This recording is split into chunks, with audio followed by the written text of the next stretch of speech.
Olá, eu sou Renata Lopes, professora e pesquisadora em matemática, e neste vídeo iremos conhecer uma nova geometria de estruturas peculiares conhecidas como fractais. Durante muito tempo, a geometria tradicional euclidiana foi a única ferramenta utilizada para tratar dos objetos matemáticos e do mundo físico.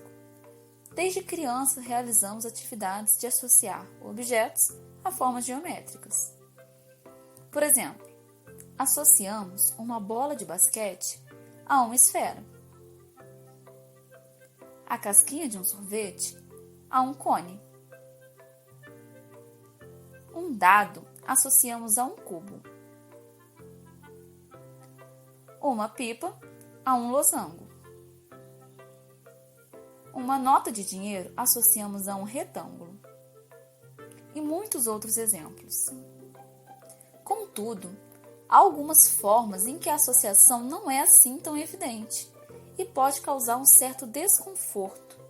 Por exemplo, a que forma geométrica você associaria o tronco de uma árvore? Ou então a uma nuvem?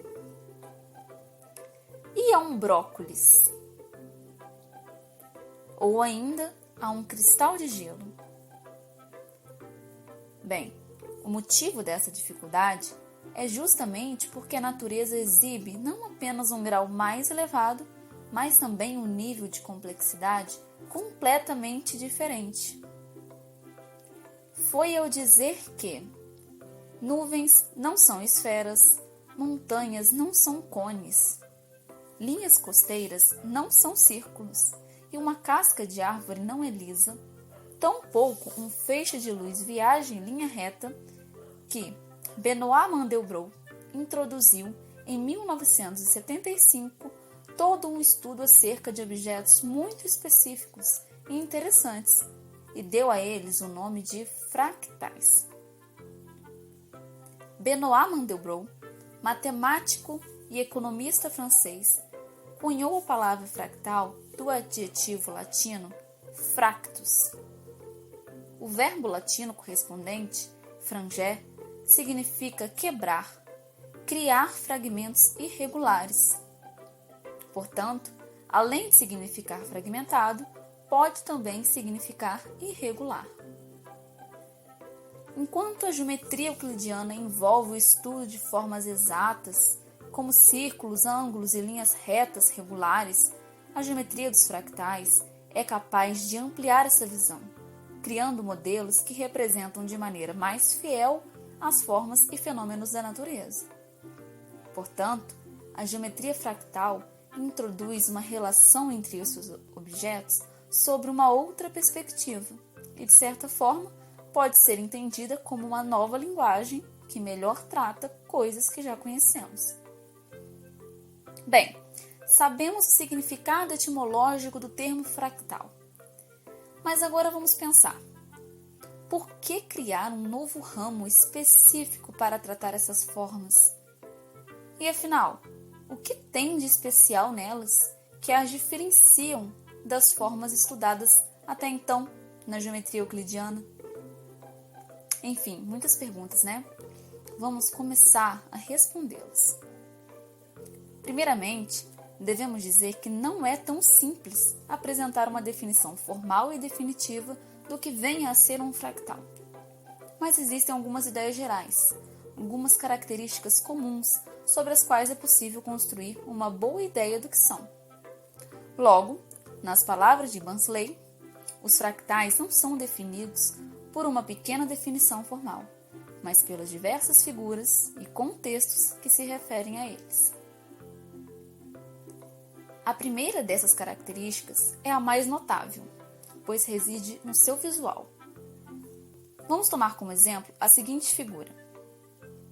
Se olharmos com mais detalhes, é possível perceber que cada pequena parte desta figura se assemelha ao todo, como se fossem cópias reduzidas da figura como um todo.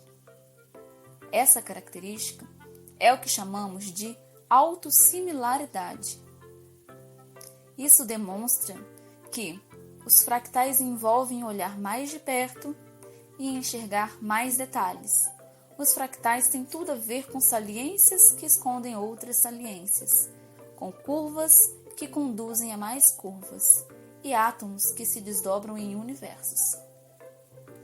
Uma das famosas indagações percorridas por Mandelbrot ilustra bem essa propriedade.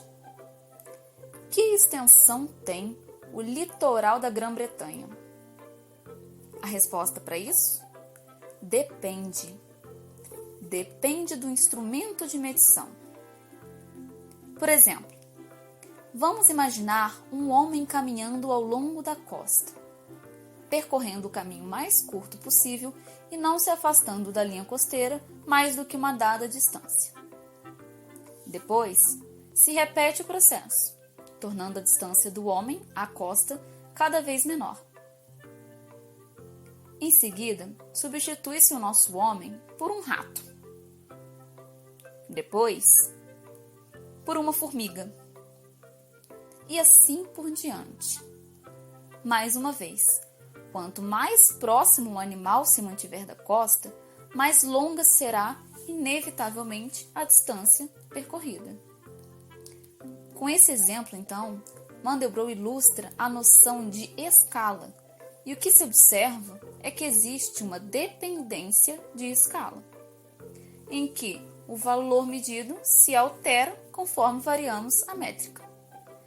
A cada etapa, gera detalhes menores do que a etapa anterior.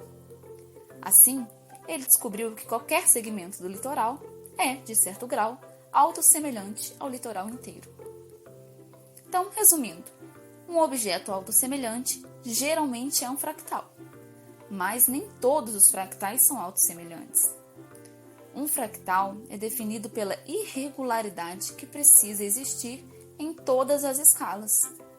Mas esta irregularidade não precisa manter sempre a mesma aparência. Essa característica advém da forma como esses objetos são construídos, sendo, portanto, esta uma segunda evidência fractal.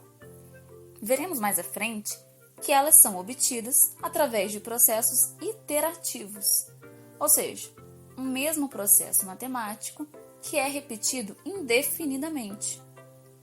Isso faz com que, a partir de elementos simples, consigamos produzir imagens bem complexas, infinitamente complexas.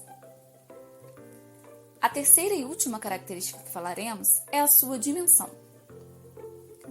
Pela herança euclidiana, no cotidiano, admite-se com naturalidade que vivemos em um mundo com 3 dimensões, certo? Você certamente já o escutou falar de dimensão em seus estudos, ao longo da sua vida, de tal forma que é quase natural que façamos a seguinte associação. Um ponto, dizemos ter dimensão 0. Uma linha, dimensão 1. Um quadrado, associamos à dimensão 2. E um cubo, dimensão 3. Mas alguém já te disse que existem formas que possuem dimensão entre esses valores? Como, por exemplo, 1,43? Pois bem, isso acontece com os fractais. Mas isso é um assunto para outro vídeo. Por enquanto, ficamos por aqui. Obrigada por assistir e até a próxima.